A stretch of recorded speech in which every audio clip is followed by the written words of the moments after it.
Good morning everyone and welcome to Knowsley Safari Park. David from Wild Arena here.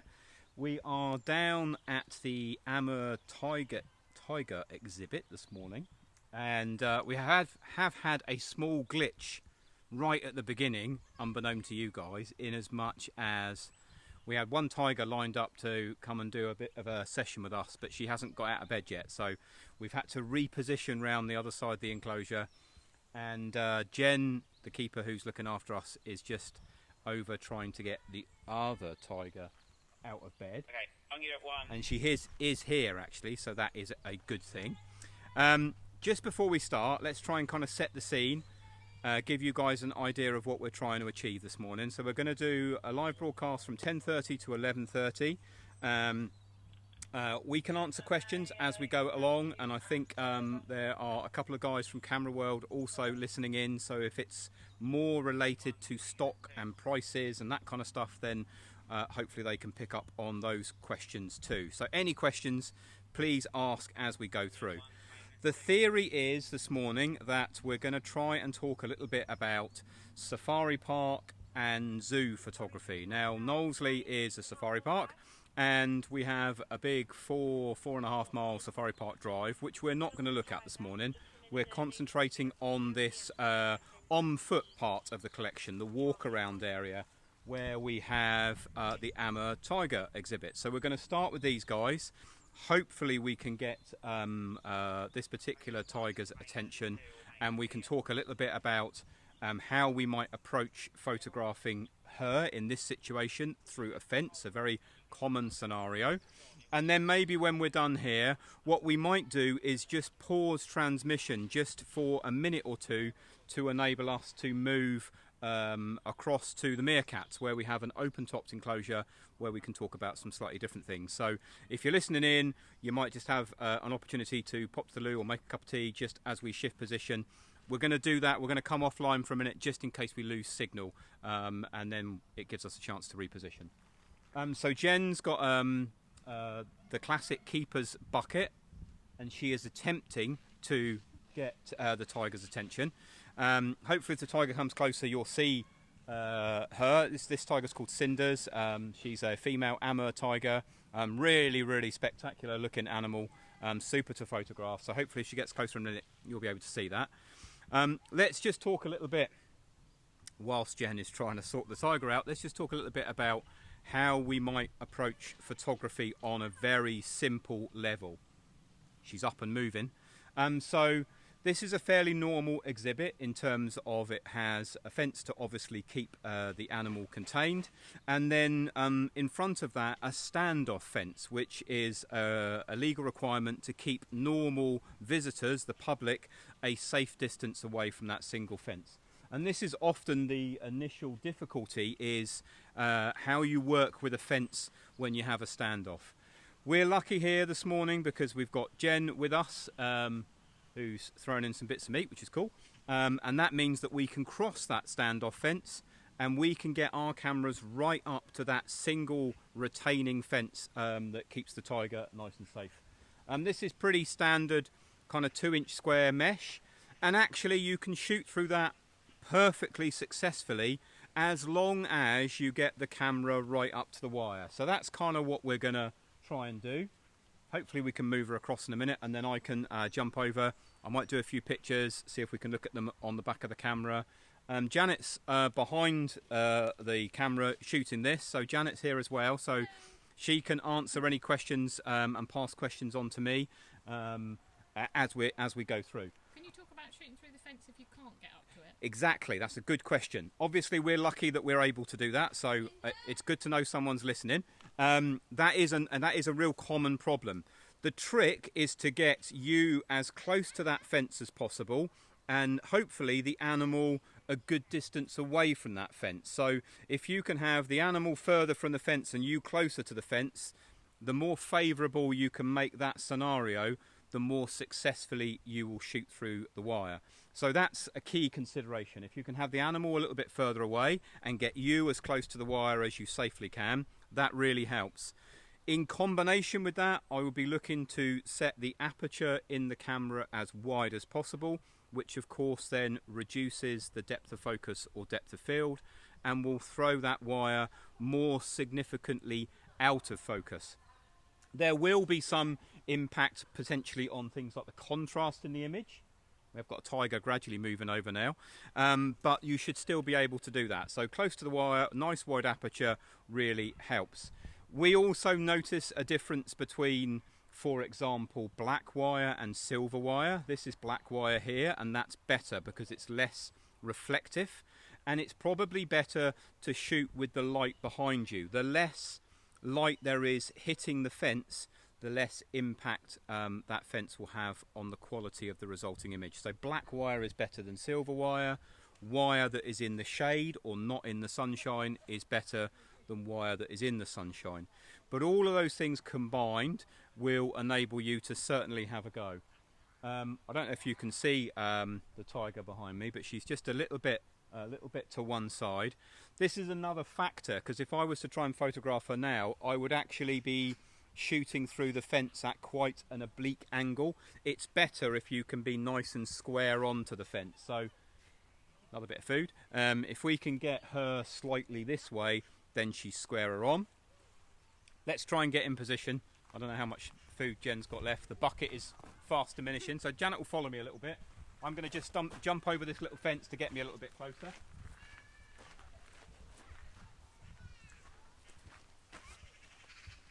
And then we'll just see if the... She might spot us a little bit and then she may get closer. So just in terms of equipment, I'm using a 300mm lens on a full frame body, and that's going to be fairly good. And we just want to get nice and close up to that wire.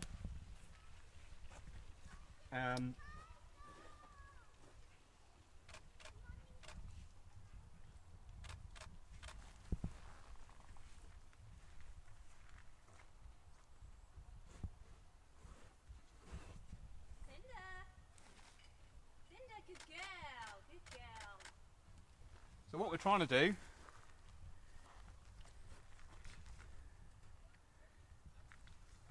is we're trying to get... we can't see that, sorry. Any good?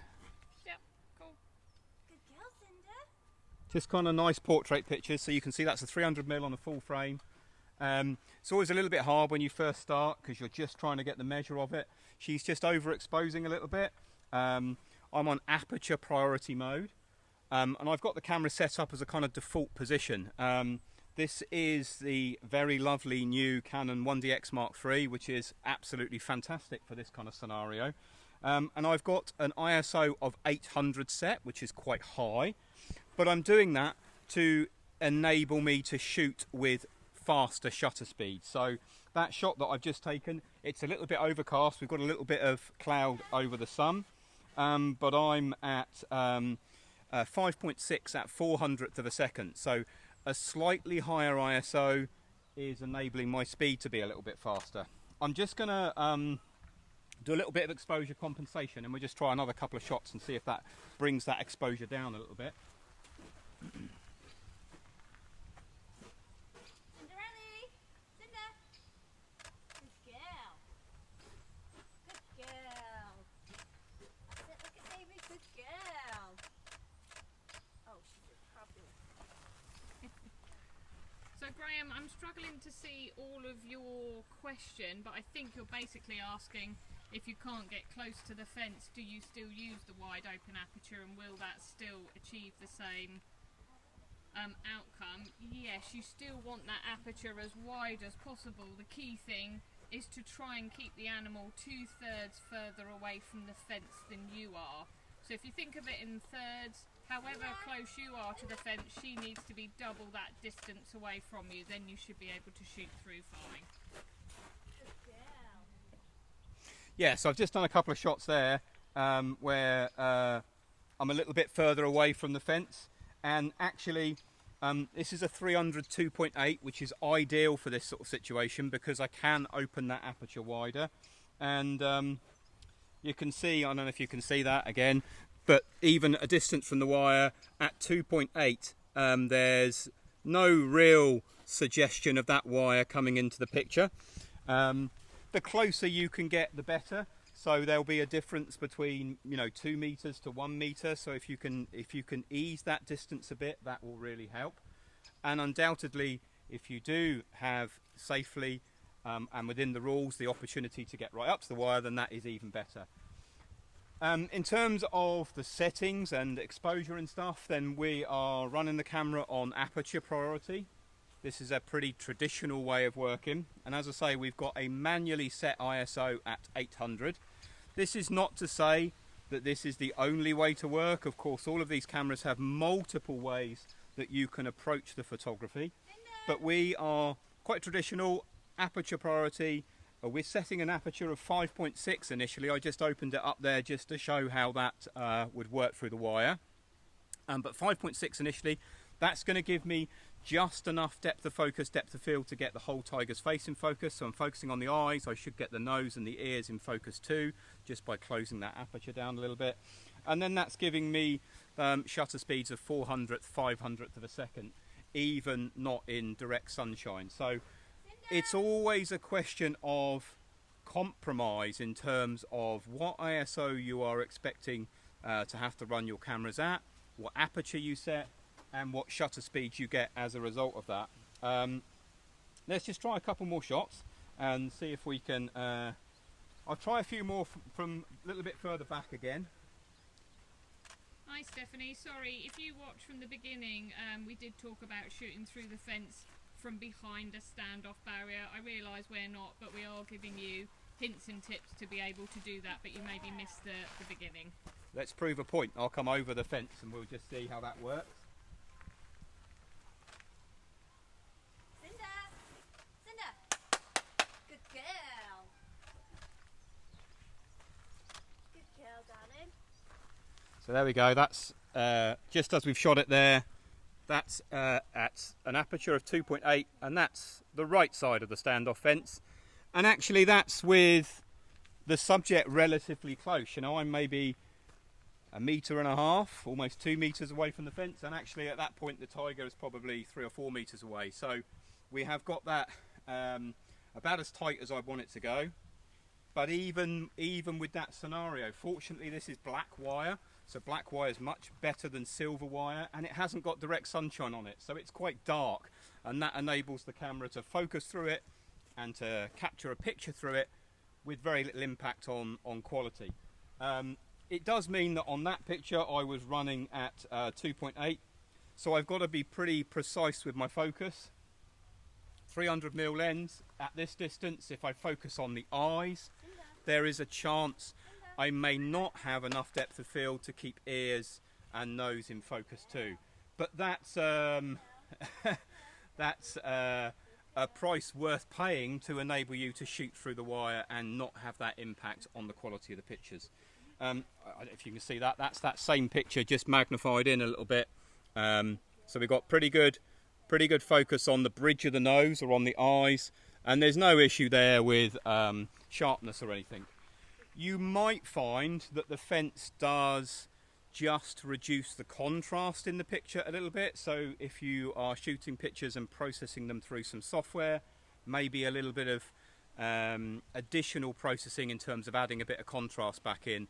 You can even use some of the preset filters like a dehaze filter or something, which will combat that. But it's still perfectly possible to do. We're very fortunate here because with keeper support we are able to be up against the wire, and then that really helps because I can close the aperture down a little bit more and I'm really not worrying about stuff like that. Yeah, I'm just going to show the guys hopefully a close-up as we go through the fence, just so you're not always looking at...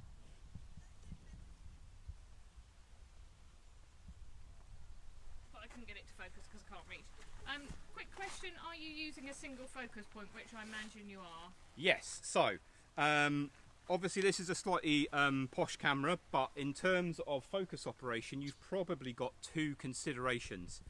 You have to consider how the camera's focusing in terms of its basic focus mode, and in Canon speak we would be on AI servo, which is the tracking focus mode. So the camera, for as long as the focus system is active, will be tracking or follow focusing the tiger as it moves within the scene. So to take it off of one shot onto AI servo. If you are using other manufacturers, that may be AFC as opposed to AFS, AF continuous as opposed to AF single. Canon have slightly different terminology, so I would definitely be on AI servo or AF continuous. Tracking focus mode in case the animal's moving, which Cinder's here certainly was then. There's still movement all the time, and you would like the camera to try and keep up with that. And then the second consideration, which is the point I think you were making, is where within the frame you ask the camera to look. And this is the number of focus points that are active. So every camera is going to be slightly different, and this one's got a lot of options, but at the moment I'm just on a single focus point, and I'm just moving that focus point around as I'm framing the picture up to try and get that focus point on the eyes or the bridge of the nose.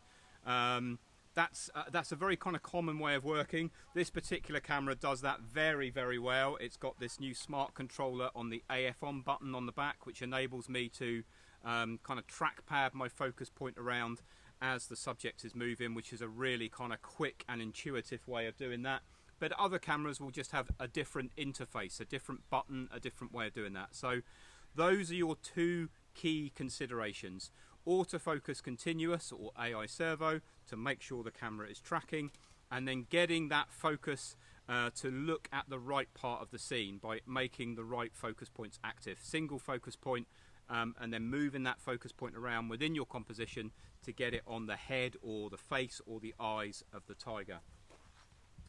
So, tigers being tigers, she's eaten the little tidbits of food that we had for her, and she's now wandered off a little bit. But it was great to see her there just for a minute, and we've proved hopefully the point of doing a few shots there. We were just rattling off a few shots. There's another one you have a quick look at just as she was walking away. Brilliant. And hi James, just to be perfectly clear, these couple of shots that we're showing you here were taken from outside the standoff fence, so exactly as you would be able to do them in any zoo. It's a reality, isn't it, that we obviously all have to keep safe when we're photographing these kind of animals, and that's what the standoff fence is designed to do.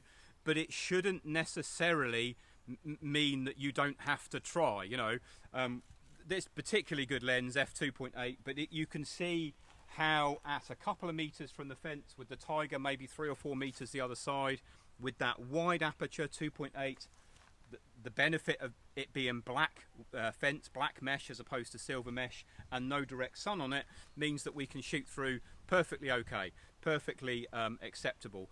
Maybe, as we were just saying, a little bit of tweaking in processing if that is something that you do, just to add a bit of contrast in, or a little bit of dehaze maybe. Now, other lenses are going to work in different ways. Obviously, not everyone's going to have a lens that has that wide aperture of a 300mm 2.8. But if you're shooting at f4 or f5.6 with other lenses, that will still be okay too. It's just degrees of benefit. You know, it will be slightly better to be at f4 in terms of the impact to the fence, and it will be slightly better to be at f2.8. The wider the aperture, the shallower the depth of focus, the less clearly that fence will impact on the resulting picture. So there's a couple of kind of ideas to start us off. We've had a little bit of a conversation about focusing. I've talked about how we set this camera up by default. There are, of course, many other ways of setting cameras up. Some people like to perhaps have the ISO in the camera's control. We've got ours pegged at 800, but you can engage auto ISO. And of course you can set a lower and an upper limit in terms of that ISO range that the camera can access.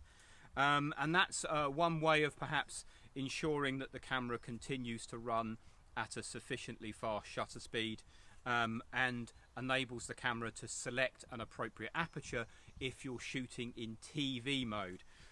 If you're in TV mode, time value priority, and Canon speak shutter priority in the rest of the world. If you're in that shutter priority, TV priority, mode, then I tend to engage auto ISO because I worry a little bit about the camera running out of available apertures. If I peg the speed at 500th of a second, for example, and then the camera wants to select 2.8 and your lens is only f5.6, then you're going to end up with underexposed pictures. But if you engage the auto ISO, then the camera's got another lever, another element of control that it can access to ensure that that doesn't happen. So maybe that's something to think about. If you like shooting in shutter priority, time value priority mode, then maybe think about setting up that auto ISO with an upper and lower limit. Right, that's about 20 minutes or so of tigers. What we might do is we're going to just walk around to the meerkats. At least we can have some animals to look at then. It's going to take us about 2 minutes to walk around, and rather than you looking at a shot of an out of breath me walking around there with dodgy signal, what we'll do is we're just going to come offline for a couple of minutes. We'll come straight back on again in a couple of minutes time. If you think about any questions in the meantime, please get those questions up. Very happy to answer those. And we can pick up on a slightly different animal and a slightly different style of zoo enclosure and maybe talk about some other things then. So we will see you in a couple of minutes.